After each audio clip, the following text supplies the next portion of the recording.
Hamagadi Mitro, this is Puru Januchariya. Today we will discuss class 9th science NCERT का chapter number 4। Chapter का नाम रहेगा परमाणु की संरचना यानी स्ट्रक्चर ऑफ द एटम। ठीक है, ये चैप्टर का नाम है। तो अपन लाइन टू लाइन कंप्लीट करेंगे। ठीक है, जो इंपॉर्टेंट होगा उसे एकदम अच्छे से समझते हुए, और एक भी लाइन को, एक भी वर्ड को हम एनसीईआरटी के को नहीं छोड़ेंगे। ठीक है, अध्याय 3 में हमने पढ़ा कि पदार्थ जो होते हैं वो परमाणु और अणु से मिलकर बने होते हैं। ठीक है, हमने रिसेंटली कुछ पिछली वीडियो में हमने इसके बारे में डिस्कस किया था। विभिन्न प्रकार के पदार्थों का अस्तित्व उन परमाणुओं के कारण होता है जिनसे वे बने होते हैं। बिल्कुल सही बात है भाई। जो मोनोमर इकाई, जैसे कि मोनोमर इकाई फॉर एग्जांपल हो गया हाइड्रोजन। अगर हाइड्रोजन से कोई चीज़ बनी हुई है तो हाइड्रोजन को उसमें गुण दिखेंगे ही दिखेंगे ना। ठीक है, ऑक्सीजन से बना हुआ तो ऑक्सीजन को उसमें गुण दिखेंगे ही दिखेंगे। तो यही कहना चाह रहा है कि उसका अस्तित्व जो परमाणु के कारण होता है, जो परमाणु उसमें उपस्थित है। अब प्रश्न उठता है कि किसी एक तत्व का परमाणु दूसरे तत्व के परमाणु से भिन्न क्यों होता है। ठीक है, क्या परमाणु वास्तव में अविभाज्य होते हैं? भाई होते तो अविभाज्य हैं, लेकिन आगे उनमें पार्टिकल्स पाए जा रहे हैं वो अलग बात है। ठीक है, जैसा कि डाल्टन ने प्रतिपादित किया था, यह परमाणुओं के भीतर छोटे अन्य घटक भी विद्यमान होते हैं। भाई घटक विद्यमान होते हैं, इस बात को हम कह सकते हैं, लेकिन ऐसा नहीं कि इलेक्ट्रॉन, प्रोटॉन और न्यूट्रॉन ये 3 घटक होते हैं। जीरो होता है इसमें पॉजिटिव होता है, इसमें नेगेटिव होता है। ठीक है, इस तरीके से ये होता है। इसमें अंदर पार्टिकल्स पाए जा रहे हैं। ठीक है, इस अध्याय में हमें इस प्रश्न का उत्तर मिलेगा। हम अब परमाणु कणों और परमाणु के विभिन्न प्रकार के मॉडलों के बारे में पढ़ेंगे, जिनसे यह पता चलता है कि ये कण परमाणु के भीतर किस प्रकार व्यवस्थित होते हैं। चलिए स्टार्ट करते हैं आगे। 19वीं शताब्दी के अंत में वैज्ञानिकों के समक्ष सबसे बड़ी चुनौती थी कि परमाणु की संरचना क्या है और उसके गुणों के बारे में पता लगाना। ठीक है, सबसे पहले तो उसकी संरचना के बारे में पता लगाना और उसके गुणों के बारे में पता लगाना। ये 19वीं शताब्दी के अंत में बहुत बड़ी प्रॉब्लम थी। 19वीं शताब्दी का अंत का मतलब 1800 के 80-90 के दशक या लास्ट के दशक जो भी। ठीक है, परमाणुओं की संरचना को अनेक प्रयोगों के आधार पर समझाया गया है। परमाणुओं के अविभाज्य न होने के संकेतों में से एक संकेत स्थिर वैद्युत तथा विभिन्न पदार्थों द्वारा विद्युत चालन की परिस्थितियों के अध्ययन से मिलता है। ठीक है, आगे देखते हैं। पदार्थों में आवेशित कण। पदार्थों में आवेशित कणों की प्रकृति को जानने के लिए आइए हम निम्न क्रियाकलाप करें। एक मिनट में इसको हटा देता हूं। ठीक है, कांच के एक छड़ को सिल्क के कपड़े पर रगड़िए। ठीक है, हमको क्या करना है, कांच की छड़ लेनी। भाई ए भी दे रखा है क्या इसमें यार, सॉरी। सूखे बालों पर कंघी कीजिए। ठीक है, आपके जब सूखे बाल होते हैं तो उन पर कंघी करो। क्या कंघी कागज के छोटे छोटे टुकड़ों को आकर्षित करती है? बिल्कुल। ठीक है, कांच की एक छड़ को सिल्क के कपड़े पर रगड़िए। ठीक है, इस छड़ को हवा से भरे गुब्बारे के पास लाइए। क्या होता है? आकर्षित तो करेगा ही। ठीक है, इन क्रियाकलापों से क्या हम यह निष्कर्ष निकाल सकते हैं कि दो वस्तुओं को आपस में रगड़ने से उनमें विद्युत आवेश आ जाता है? बिल्कुल सही बात है भाई। जब हम दो वस्तुओं को, फॉर एग्जांपल देखो, आप जैसे कंघी को अपने बालों से रगड़ोगे ना और आप कागज़ के पास ले जाओगे तो कागज़ उससे चिपकने की कोशिश करेंगे। ठीक है, तो विद्युत आवेश के कारण होता है। तो जब हम दो चीज़ों को रगड़ेंगे तो क्या होगा, उनमें विद्युत आवेश आ जाता है। ठीक है, यह आवेश कहाँ से आता है? तो उनके अंदर से आएगा भाई। इसका उत्तर तब मिला जब यह पता चला कि परमाणु विभाज्य है और आवेशित कणों से बना है। ठीक है, परमाणु विभाज्य है और आवेशित कणों से बना है। परमाणु में उपस्थित आवेशित कणों का पता लगाने में कई वैज्ञानिकों ने योगदान दिया। ठीक है, 19वीं शताब्दी तक यह जान लिया गया था कि परमाणु साधारण और अविभाज्य कण नहीं है। ठीक है, पहली बात तो परमाणु जो एक तो सिंपल कण नहीं है, सिंपल नहीं है, और दूसरा अविभाज्य नहीं है। सिंपल का मतलब एक ही यूनिट नहीं है। ये वैसे हम समझते थे अविभाज्य से छोटा कुछ नहीं, तो एक सिंपल एक ही है, लेकिन नहीं, बाद में पता चला कि इसमें तो इलेक्ट्रॉन नहीं पाया जा रहा है, इसमें तो प्रोटॉन नहीं पाया जा रहा है, इसमें न्यूट्रॉन। तो ये एकदम सिंपल तो नहीं है, इतना समझ में आ गया। और अविभाज्य मतलब ये क्या है, मतलब विभाज्य है ये। हाँ, अविभाज्य कण नहीं है, सॉरी। हाँ, मतलब मैं वही बोल रहा हूँ। बल्कि इसमें कम से कम एक अपरमाणु कण इलेक्ट्रॉन विद्यमान होता है, जिसका पता जे जे थॉमसन या थॉमसन जो भी, ठीक है, जे जे थॉमसन ने लगाया था। ठीक है, होता है ना एक, वो करता हूँ, ईंट पर नाच, ईंट पर नाच। ठीक है, तो इलेक्ट्रॉन की खोज थॉमसन ने, ठीक है, प्रोटॉन के रदरफोर्ड ने, ये चैडविक, जेम्स चैडविक, ठीक है। इस तरीके से ट्रिक है ये ईंट पर नाच, आगे काम आएगी आपके, हो सकता है ना, आएगी।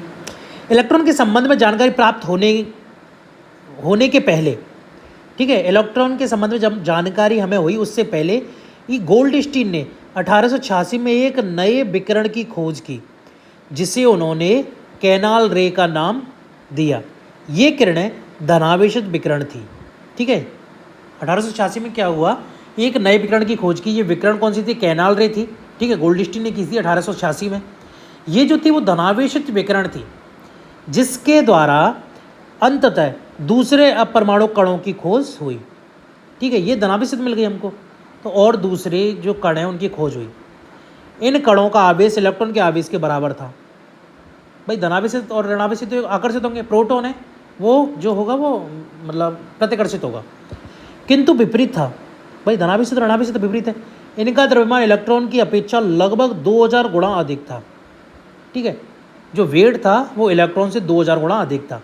उनको प्रोटॉन नाम दिया गया, ठीक है।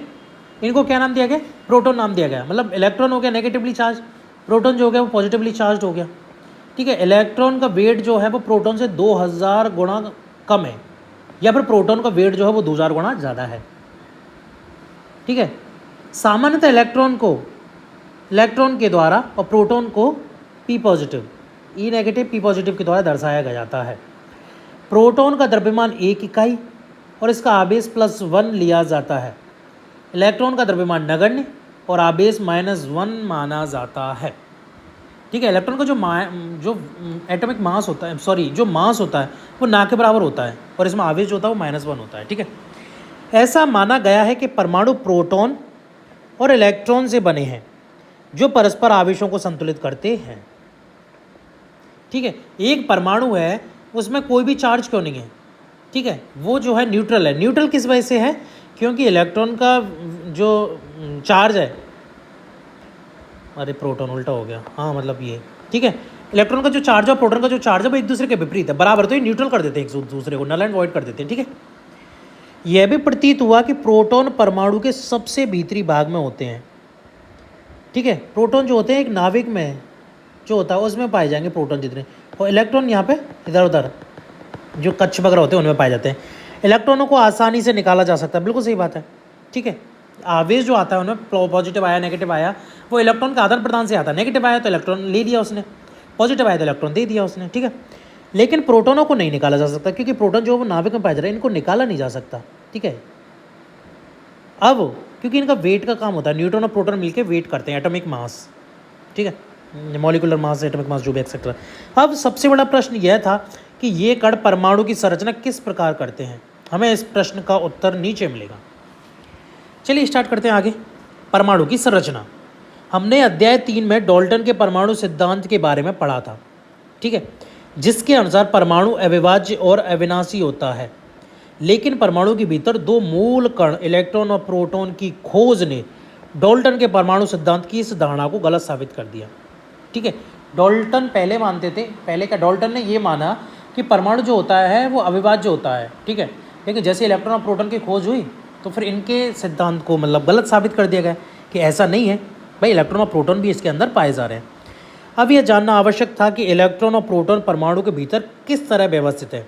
इसको समझाने के लिए बहुत से वैज्ञानिकों ने भिन्न भिन्न प्रकार के मॉडलों को प्रस्तुत किया। जे थॉमसन पहले वैज्ञानिक थे जिन्होंने परमाणु की संरचना से संबंधित पहला मॉडल प्रस्तुत किया, ठीक है। तो सबसे पहले अपन देखते हैं थॉमसन का परमाणु मॉडल, ठीक है। थॉमसन ने परमाणुओं की संरचना से संबंधित एक मॉडल प्रस्तुत किया जो क्रिसमस केक की तरह था। मॉडल किसकी तरह था, क्रिसमस केक की तरह। इनके अनुसार परमाणु एक धनावेशित गोला है, ठीक है। परमाणु क्या है, एक धनावेशित गोला था जिसमें इलेक्ट्रॉन क्रिसमस केक में लगे हुए सूखे मेवों की तरह थे, ठीक है। परमाणु पूरा क्या है, धनावेशित गोला है जिसमें इलेक्ट्रॉन जो हैं वो क्रिसमस केक में जो सूखे मेवे लगे रहते हैं उस तरीके से बीच बीच में, या फिर आप ऐसा समझ लो तरबूज होता है, तरबूज उसमें बीज पाए जा रहे हैं ना, बीच में काले काले काले काले, वो इलेक्ट्रॉन है, बाकी का पूरा जो धनावेशित है, इस तरीके से समझ लो आप, ठीक है। तरबूज का उदाहरण भी ले सकते हैं, हाँ, जिसके अनुसार परमाणु में धनावेश तरबूज के खाने वाले लाल भाग की तरह बिखरा है। ठीक है, जो लाल भाग पूरा बिखरा हुआ है वो धनावेशित हो गया। इलेक्ट्रॉन जो है वो काले बीज हो गए, धनावेशित गोले में तरबूज के बीज की भांति धसे हैं। ठीक है, थॉमसन का परमाणु मॉडल, इलेक्ट्रॉन ये हो गए और पूरा जितना भी हो परमाणु का धनावेशित भाग होगा। ठीक है, अभी अपन बात कर लेते हैं जे थॉमसन के बारे में। तो ब्रिटिश भौतिक शास्त्री थे। ठीक है, इंग्लिश के भौतिक शास्त्री थे, इंग्लिश मतलब देश इंग्लैंड।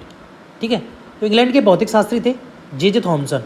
1856 से 1940 तक ये जीवित रहे। का जन्म हुआ 18 दिसंबर 1856 को। ठीक है, मैनचेस्टर के कीचम हिल क्षेत्र में हुआ था। इलेक्ट्रॉन की खोज के कारण 1906 में उनको भौतिक शास्त्र में नोबेल पुरस्कार मिला। ठीक है, इलेक्ट्रॉन की खोज किन्होंने की थी? थॉमसन ने।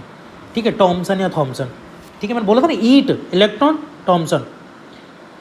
35 वर्ष तक वे कैम्ब्रिज में कैवेंडिश प्रयोगशाला के निदेशक थे और उनके शोध के 7 सहयोगियों को भी आगे चलकर नोबेल पुरस्कार मिला। अरे भाई बड़े खतरनाक होता। थॉमसन ने प्रस्तावित किया कि परमाणु धनावेशित गोले का बना होता है और इलेक्ट्रॉन उसमें धसे होते हैं। ठीक है, इस बारे में हमने डिस्कस किया अभी। ऋणात्मक और धनात्मक आवेश परमाणु में समान होते हैं, इसलिए परमाणु वैद्युतीय रूप से उदासीन होते हैं। आवेश बराबर है इसलिए विद्युतीय रूप से उदासीन है, ना कोई नेगेटिव चार्ज होगा उन पर ज़्यादा, ना कोई पॉजिटिव चार्ज। हाँ, इलेक्ट्रॉन भाग जाएंगे तो पॉजिटिव चार्ज, इलेक्ट्रॉन ले लिया और एक्स्ट्रा तो फिर नेगेटिव चार्ज हो जाएगा। यद्यपि थॉमसन के मॉडल से परमाणु के उदासीन होने की व्याख्या हो गई, किंतु दूसरे वैज्ञानिकों द्वारा किए गए प्रयोगों के परिणामों को इस मॉडल के द्वारा समझाया नहीं जा सका, जैसा कि हम आगे देखेंगे। रदरफोर्ड का परमाणु मॉडल। अर्नेस्ट रदरफोर्ड यह जानने के इच्छुक थे कि इलेक्ट्रॉन परमाणु के भीतर कैसे व्यवस्थित हैं। उन्होंने एक प्रयोग किया। इस प्रयोग में तेज गति से चल रहे अल्फा कणों को सोने की पन्नी पर टकराया गया। ठीक है, तो इन्होंने सोने की पन्नी इसलिए चुनी क्योंकि वे बहुत पतली परत चाहते थे। सोने की यह पन्नी 1000 परमाणुओं के बराबर मोटी थी। ठीक है, 1000 परमाणुओं के बराबर मोटी थी, इतनी मोटी थी वह। एल्फा कण द्विआवेशित हीलियम कण होते हैं। ठीक है, एल्फा कण कौन से होते हैं? 2He4 द्विआवेशित हीलियम कण। अतः ये धनावेशित होते हैं। चूंकि इनका द्रव्यमान 4U होता है या AMU या U, इसलिए तीव्र गति से चल रहे इन एल्फा कणों में पर्याप्त ऊर्जा होती है। ठीक है, यह अनुमान था कि अल्फा कण सोने के परमाणु में विद्यमान अपरमाणु कणों के द्वारा विक्षेपित होंगे। ठीक है, यह अनुमान लगाया गया था कि जो अल्फा कण है, जैसे ही परमाणु में जो अपरमाणु कण प्रेजेंट हैं, इलेक्ट्रॉन प्रोटॉन या जो भी, तो उनसे विक्षेपित होंगे, आकर्षित होंगे या फिर भागेंगे, प्रतिकर्षित होंगे, जो भी होगा, लेकिन विक्षेपित होंगे उससे। चूँकि अल्फा कण प्रोटॉन से बहुत अधिक भारी थे, इसलिए उन्होंने इनके अधिक विश्लेषण की आशा नहीं की थी। ठीक है, ये परत हो गई। ठीक है, इन्होंने अल्फा कण ऐसे करके निकाले। कुछ एक रिटर्न होके आ गए, जो नाविक से टकराए वो ऐसे रिटर्न होके आ गए, सीधे तो निकल ही रहे हैं, कुछ वापस आ गए सीधे।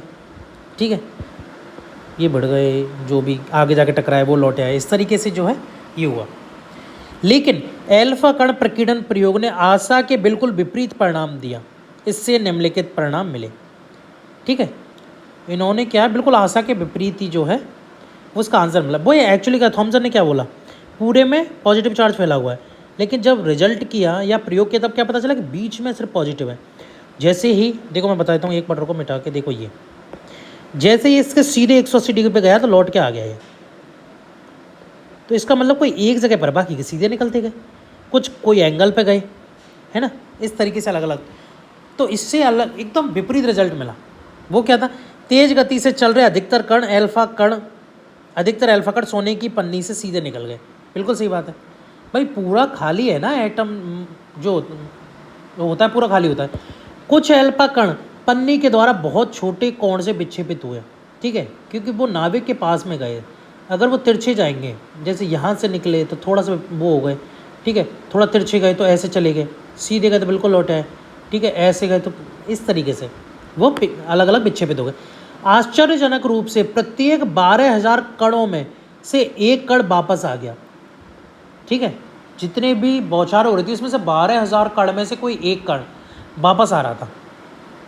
रदरफोर्ड के अनुसार यह परिणाम उसी प्रकार अविश्वसनीय था जैसे अगर आप एक 15 इंच के तोप के गोले को टिश्यू पेपर के टुकड़े पर मारते हैं और वह लौटकर आपको ही चोट पहुंचाता है। तो ये तो एकदम असंभव बात हो गई, लेकिन ऐसा हो रहा था। रदरफोर्ड का जन्म हुआ था 30 अगस्त 1871 को स्प्रिंग ग्रोव में हुआ। नहीं, गोवा कहाँ से आ गया, स्प्रिंग ग्रोव में हुआ। उनको नाभिकीय भौतिकी का जनक माना जाता है, ठीक है, न्यूक्लियर फिजिक्स का जनक। रेडियोधर्मिता पर अपने योगदान और सोने की पन्नी के द्वारा परमाणु के नाभिक की खोज के लिए वे बहुत अधिक प्रसिद्ध हुए। 1908 में उनको नोबेल पुरस्कार मिला था। इस प्रयोग के निष्कर्ष को समझने के लिए खुले मैदान में एक क्रियाकलाप करते हैं। मान लें कि एक बच्चा अपनी आँखों को बंद किए हुए एक दीवार के सामने खड़ा है। उसे दीवार पर कुछ दूरी से पत्थर फेंकने को कहें। प्रत्येक पत्थर के दीवार से टकराने के साथ ही वह एक आवाज़ सुनेगा। अगर वह इसे 10 बार दोहराएगा तो वह 10 बार आवाज़ सुनेगा। लेकिन जब आंख बंद किया हुआ बच्चा तार से घिरी हुई चार दीवारी पर पत्थर फेंकेगा तो अधिकतर पत्थर उस घेरे पर नहीं टकराएंगे और कोई आवाज़ सुनाई नहीं पड़ेगी, क्योंकि घेरे के बीच में बहुत सारा खाली स्थान है जिनके बीच से पत्थर निकल जाता है। इसी तर्क के अनुसार अल्फा कण प्रकीर्णन प्रयोग के आधार पर रदरफोर्ड ने निम्न परिणाम निकाले। तो रदरफोर्ड ने पहला परिणाम क्या निकाला? परमाणु के भीतर का अधिकतर भाग खाली है। सही बात है, बिल्कुल, क्योंकि अधिकतर अल्फा कण बिना विक्षेपित हुए सोने की पन्नी से बाहर निकल जाते हैं। बहुत कम कण अपने मार्ग से विक्षेपित होते हैं, जिससे यह ज्ञात होता है कि परमाणु में धनावेशित भाग बहुत कम है। बहुत कम अल्फा कण यानी 180 डिग्री पर विक्षेपित हुए, जिससे यह संकेत मिलता है कि सोने के परमाणु का पूर्ण धनावेशित भाग और द्रव्यमान परमाणु के भीतर बहुत कम आयतन में सीमित है। ठीक है, नाभिक में बहुत छोटे भाग, बाकी का परमाणु इतना बड़ा, पूरी जगह खाली है। ये बस यही है जो है असली। प्राप्त आंकड़ों के आधार पर उन्होंने यह निष्कर्ष निकाला कि नाभिक की त्रिज्या परमाणु की त्रिज्या से 10 की 5 गुना छोटी है। ठीक है, नाभिक से 10 की 5 गुना बड़ा है जो परमाणु है। ठीक है, अपने प्रयोगों के आधार पर रदरफोर्ड ने परमाणु का नाभिकीय मॉडल प्रस्तुत किया, जिसके निम्नलिखित लक्षण थे। परमाणु का केंद्र आवेशित होता है, जिसे नाभिक कहा जाता है। एक परमाणु का लगभग संपूर्ण द्रव्यमान नाभिक में होता है। ठीक है, क्योंकि इसमें नोट भाई संपूर्ण द्रव्यमान इसी से ही है, न्यूट्रॉन प्लस प्रोटॉन, इन दोनों से मिलकर की ही परमाणु द्रव्यमान बनता है। तो वो जो है वो सारा की सारा नाभिक में होता है। ठीक है, इलेक्ट्रॉन नाभिक के चारों ओर वर्तुलाकार मार्ग में चक्कर लगाते हैं। ठीक है, ये इसमें इलेक्ट्रॉन चक्कर कच्छ अलग अलग कच्छ रहते हैं ना, उन कच्छों में चक्कर लगाते रहते हैं। नाभिक का आकार परमाणु के आकार की तुलना में काफ़ी कम है। भाई 10 की 5 गुना कम हो गया ना, बता तो दिया। भाई ये पेंसिल नहीं चल रही यार। रदरफोर्ड के परमाणु मॉडल की कमी की बात कर लेते हैं। तो वर्तुलाकार मार्ग में चक्रण करते हुए इलेक्ट्रॉन का स्थायी हो पाना संभावित नहीं है। भाई कंटिन्यू चक्कर लगाएगा, जैसे कि सैटेलाइट ही समझ लो, है ना। सैटेलाइट या नहीं, सैटेलाइट का एग्जाम्पल नहीं है, गलत हो जाएगा। जैसे कि आप कोई इंजन से चला रहे हो, ठीक है, कोई बैटरी से कोई चीज़ चलाई गोलाकार, तो कितना, जब तक उसकी बैटरी रहेगी जब तक वो चक्कर लगाती रहेगी। जैसी बैटरी खत्म हो जाएगी वो धीरे धीरे करके वो केंद्र में आके ख़त्म हो जाएगी, वो नष्ट हो जाएगी। ठीक है, जैसे कि देखो ये कंटिन्यू चक्कर लगा रही है, ऐसे कंटिन्यू। ठीक है, जैसे इनकी एनर्जी कम होगी तो धीरे धीरे घूमते और यहाँ सेंट्रल में आके नष्ट हो जाएंगे वो। लेकिन इलेक्ट्रॉन के साथ में ऐसा नहीं होता, परमाणु तो अस्तित्व में कंटिन्यू रहते हैं। कोई भी आवेशित कण गोलाकार कक्ष में त्वरित होगा। त्वरण के दौरान आवेशित कणों से ऊर्जा का विकिरण होगा। इस प्रकार स्थायी कक्ष में घूमता हुआ इलेक्ट्रॉन अपनी ऊर्जा विकृत करेगा और नाभिक से टकरा जाएगा। ठीक है, अंत में नाभिक से टकरा जाएगा। अगर ऐसा होता तो परमाणु अस्थिर होता, जबकि हम जानते हैं कि परमाणु स्थायी होता है। बिल्कुल सही बात है। ठीक है, अभी देख लेते हैं बोर का परमाणु मॉडल और डिस्कस कर लेते हैं अभी। ठीक है, रदरफोर्ड के मॉडल पर उठी आपत्तियों को दूर करने के लिए नील्स बोर ने परमाणु की संरचना के बारे में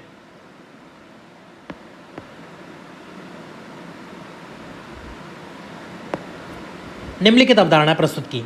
इलेक्ट्रॉन केवल कुछ निश्चित कक्षाओं में ही चक्कर लगा सकते हैं। ठीक है, कहीं भी रैंडम चक्कर नहीं लगाएंगे, एक निश्चित कक्षा होगी, उसी कक्षा में जो है इलेक्ट्रॉन चक्कर लगाएंगे, जिन्हें इलेक्ट्रॉन की विविक्त कक्षा कहा जाता है। ठीक है, जिन्हें इलेक्ट्रॉन की क्या कहा जाएगा, विविक्त कक्षा। जब इलेक्ट्रॉन इस विविक्त कक्षा में चक्कर लगाते हैं तो उनकी ऊर्जा का विकिरण नहीं होता है। ठीक है, जब इलेक्ट्रॉन इस विविक्त कक्षा में चक्कर नहीं लगाएंगे तो उनकी ऊर्जा का विकिरण नहीं होगा। भाई सेम कक्षा में रहेंगे तो उनके कोई भी ऊर्जा का विकिरण, मतलब विकिरण जो है नहीं होगा उनमें। ठीक है, विकिरण का मतलब रेडिएशन का निकलना। ठीक है, अगर जब सेम कक्षा में चक्कर लगा रहे हैं, ऊर्जा का ह्रास नहीं हो रहा है विकिरण के रूप में, तो जाहिर सी बात वो चक्कर लगाता रहेगा। ठीक है, ग्रेविटेशनल फोर्स की तरह समझ लो, सैटेलाइट हमारे चारों तरफ चक्कर लगाते हैं ना ग्रेविटेशनल फोर्स की वजह से, उस तरीके से वो चक्कर लगाता रहेगा। हाँ, कक्षा के ऊपर नीचे आएगा। ठीक है, JKL ऊपर नीचे जाएगा, पहली कक्षा, दूसरी कक्षा, तीसरी कक्षा, ऊपर नीचे जाएगा तो वो ऊर्जा को उत्सर्जित करेगा, एब्जॉर्ब करेगा, अलग अलग काम करेगा, तब उसको एनर्जी का ह्रास या फिर एक्स्ट्रा एनर्जी रहेगी उसके पास। बोर 7 अक्टूबर 1885 को उसका जन्म हुआ, कोपेनहेगन में हुआ था।